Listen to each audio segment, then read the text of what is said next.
Olá, somos a Casa de Oração e Estudos, o Rei das Matas, trazendo mais um pouco de conhecimento que tanto nos auxilia no nosso processo evolutivo. Meus irmãos, vamos aí dar continuidade à nossa playlist falando sobre lei do retorno, tá? Então, assim, sem mais delongas, porque a gente sempre fala demais, né, nesses vídeos e acaba ficando muito grande o vídeo aí. Então, vamos lá. Vou trazer algumas perguntas do Livro dos Espíritos hoje para que a gente possa conversar aí um pouquinho, tá? Então vamos. Questão 246 do Livro dos Espíritos. Os espíritos precisam da luz para ver? E aí? Vamos lá, vamos ver o que os espíritos responderam para Kardec. Veem por si mesmos, sem precisarem de luz exterior. Para eles não há trevas, a não ser aquelas em que podem achar-se por expiação, tá? Caso estejam em processo de expiação, aí sim, né, essa treva vai acabar encontrando tanto no mundo espiritual e aqui no mundo físico, isso acaba sendo algo comportamental, né? A forma da pessoa se posicionar, né, no mundo. Questão 262A. Quando o espírito goza do livre-arbítrio, a escolha da existência corpórea depende sempre, exclusivamente de sua vontade, ou essa existência lhe pode ser imposta como expiação pela vontade de Deus, pela vontade dos sagrados orixás? Vamos ver o que os espíritos responderam? Deus sabe esperar, não apressa a expiação. Entretanto, pode impor determinada existência a um espírito, quando este, por sua inferioridade ou má vontade, não está apto a compreender o que lhe seria mais benéfico. E quando vê que tal existência pode contribuir para a sua purificação e, ao mesmo tempo, servir-lhe de expiação. Então, acaba sendo aí uma reencarnação obrigatória, uma reencarnação compulsória. O que significa isso? O espírito vem para encarnar mesmo contra a vontade dele, tá? Então ele não tem opção de escolha, ele vem para encarnar mesmo contra a própria vontade, tá? O que guia o espírito na escolha das provas que queira sofrer? Apareceu algo aqui, a espiritualidade pediu para poder estar especificando melhor. Quando que isso acontece? Né? Um criminoso de outra vida, que mesmo depois do desencarne, ele custou a entender, né, todo esse processo de que o quanto ele errou naquela existência e que ele precisa se reformar, né? Então, assim, acaba que chega em determinado momento, né, que só uma nova existência na dor vai fazer com que aquele espírito entenda que ele precisa trilhar pelo caminho da luz e não pelo caminho das sombras, do caminho do erro, né? Que ele precisa se reformar espiritualmente.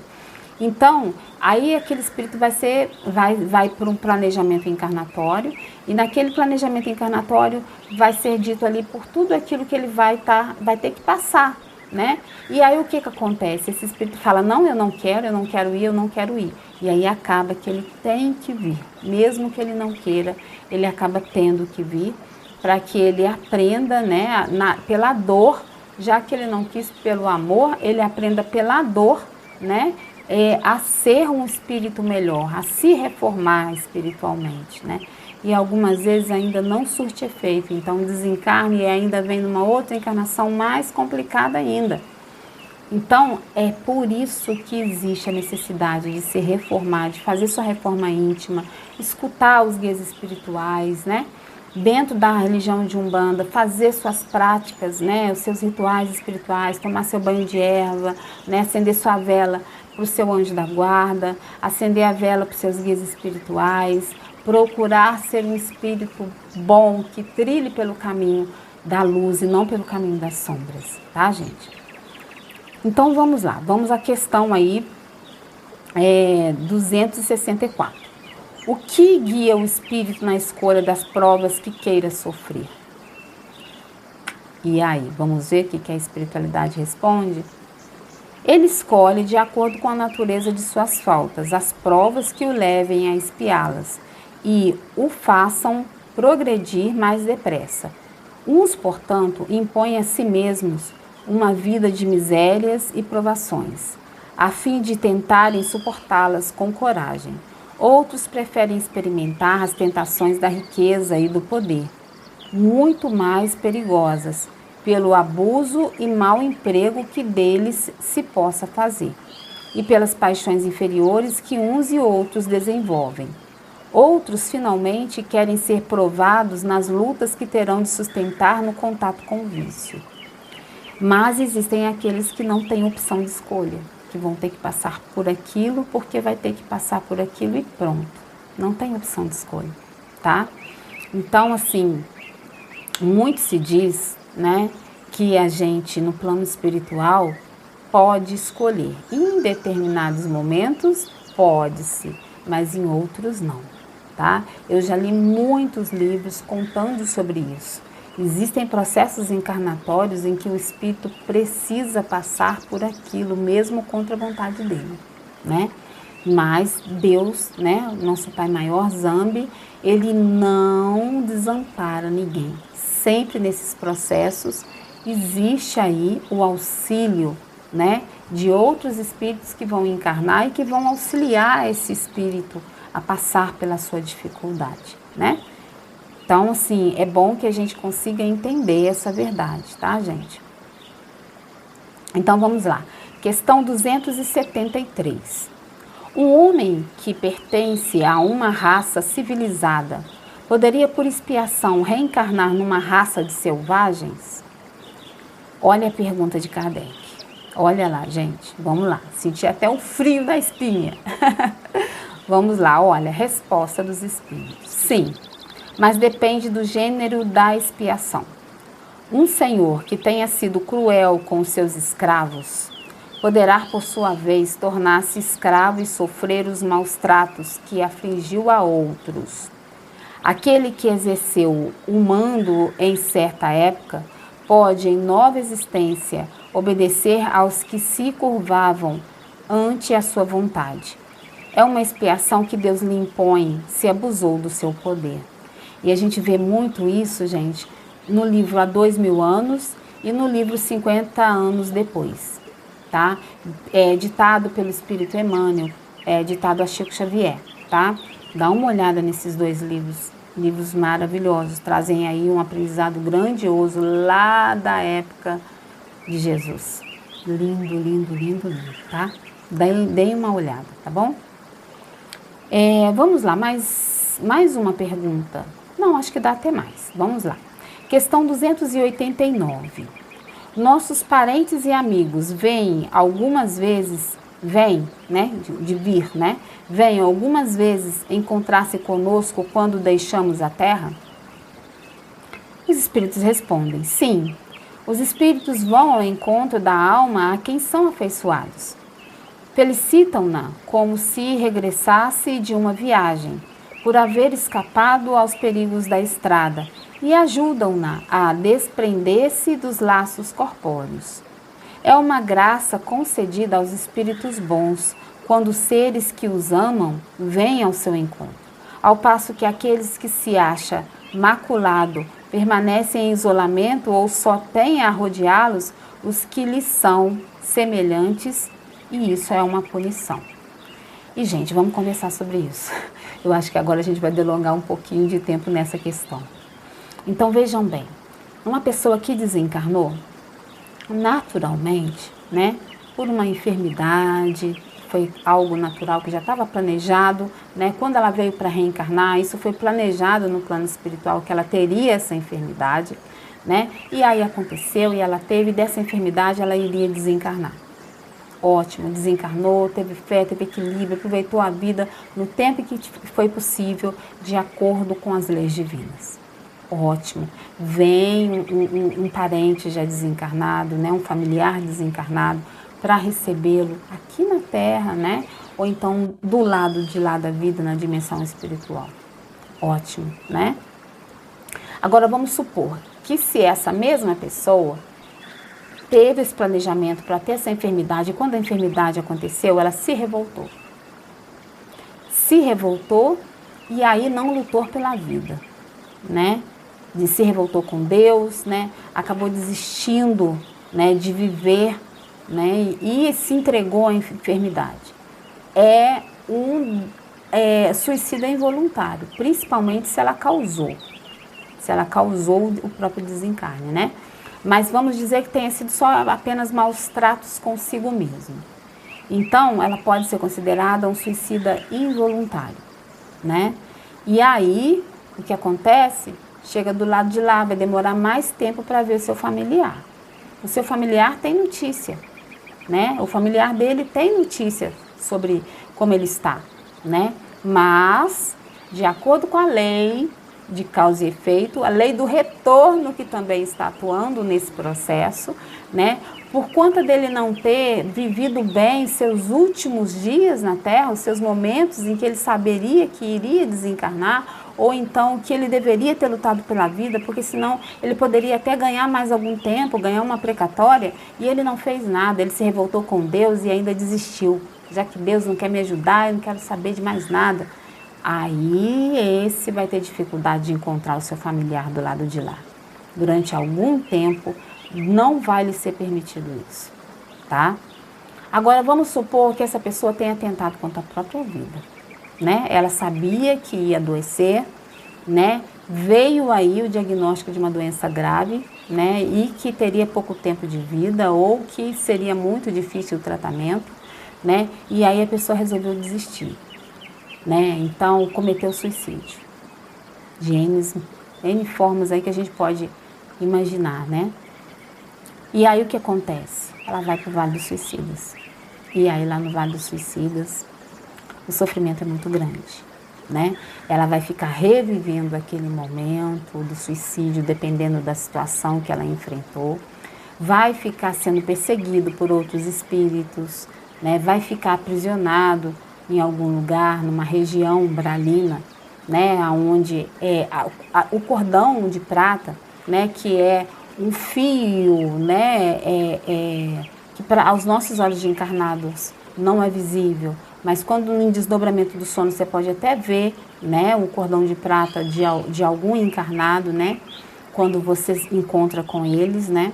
Ou os espíritos veem, né, diferenciam a gente dos desencarnados através desse cordão de prata quando estamos durante o desdobramento do sono, que é no momento que a gente dorme, o nosso espírito ele sai do corpo e vai ao plano espiritual, né? Ele vai aonde ele quiser, aonde ele se afinizar, né?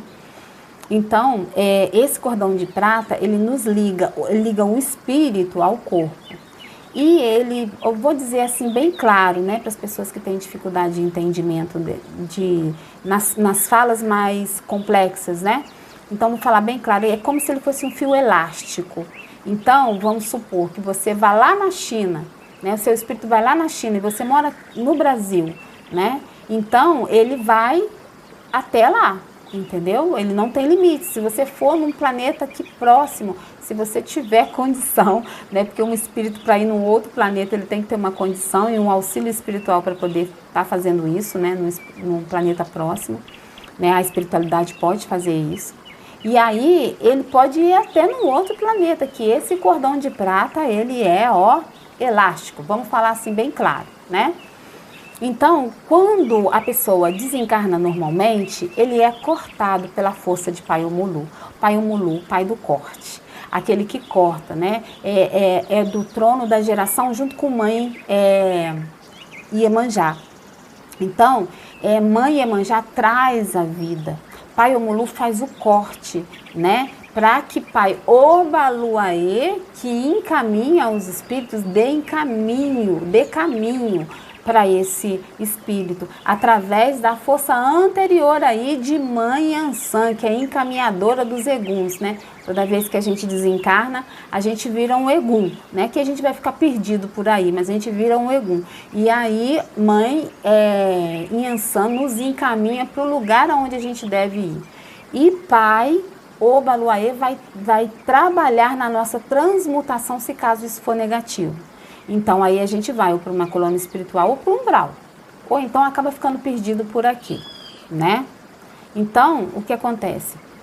Esse cordão de prata, ele, através do suicídio, ele é arrebentado, ele não é cortado como numa morte natural. Na morte natural, pai Omulu faz o corte. Pai Omulu é essa energia que dá o corte do cordão de prata, tá? Mas no suicídio ele é arrebentado. Então, aonde o espírito vai, seja aqui no plano extrafísico, na Terra, na crosta terrestre, ou no plano espiritual, no umbral, vai se ver aquele cordão prateado, arrebentado, aqueles pedaços andando atrás da pessoa, aonde a pessoa vai. E aquilo ali é um tormento para o espírito, é um tormento grandioso, mas muito grande mesmo. Ele fica revivendo momentos da vida de dor, de sofrimento, do desencarne, do suicídio, né? E aí ele sofre todas as sensações do corpo. Algumas vezes ele vê o corpo sendo comido pelos vermes, ele sente isso, que está comido pelos vermes, né? O suicídio involuntário também pode acontecer isso, tá, gente?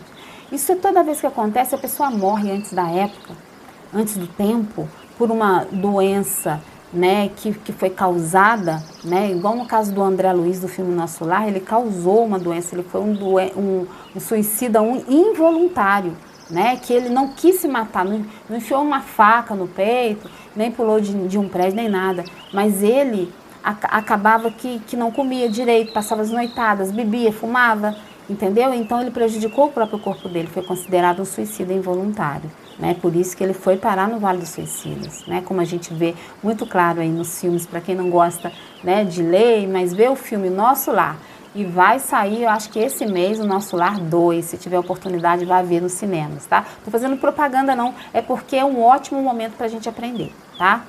Então, assim, quando é suicida, o cordão de prata ele arrebenta, e aí causa um tormento completo. Aquela energia, ela fica ali até que chegue a época que a pessoa deveria desencarnar.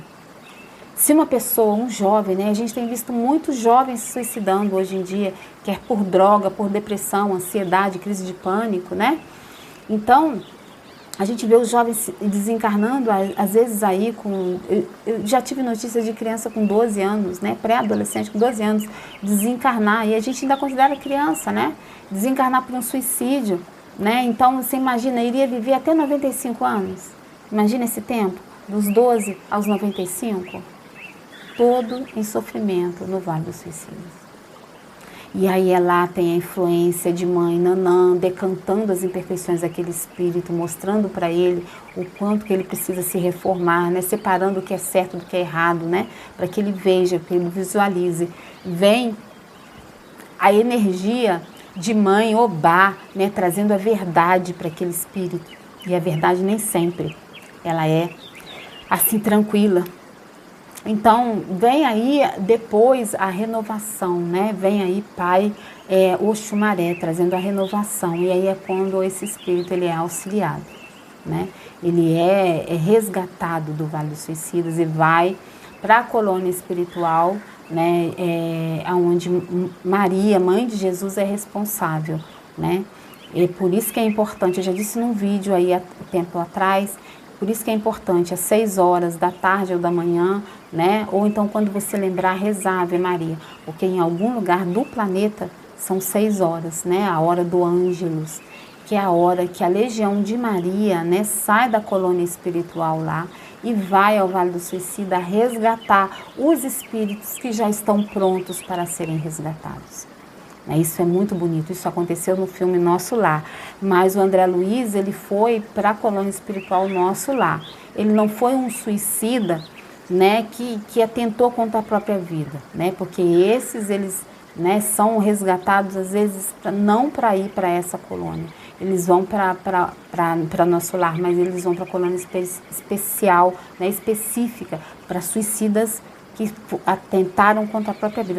Eles são considerados criminosos. E lá vão ter que fazer tratamento para melhorarem dessa situação. E não é tratamento igual o André Luiz sofreu, não. Eles vão fazer processos de regressão para voltarem, para verem, né, a vida deles, o que eles fizeram com eles mesmos, até que eles possam se reformar intimamente. Né? Se tiverem oportunidade, leiam o livro Memórias de um Suicida, de Ivone do Amaral. Né? Tem também, se encontra a radionovela dela, né? Que é um áudio que você escuta. né? No próprio YouTube aqui tem alguns, mas se você tiver oportunidade, adquira o livro, adquira, né, a radionovela, né? Você pode talvez comprar aí pela internet mesmo, tá certo? Gente, vamos terminar por aqui. O vídeo ficou muito, muito grande. A gente continua no próximo. Tem muito assunto ainda pra gente falar, viu? Então, se você está com depressão, não desista da sua vida, tá? Não desista. Corra atrás da sua cura física, a sua cura espiritual. Não importa a religião que você processe, que você siga, mas vá atrás de Deus, de Pai Oxalá, vai atrás de Zambi, vai atrás de Olorum, vá atrás da energia que você acredita na sua religião, mas procure a sua cura. Meu saravá fraterno a todos, que Pai Oxóssi nos abençoe. Axé.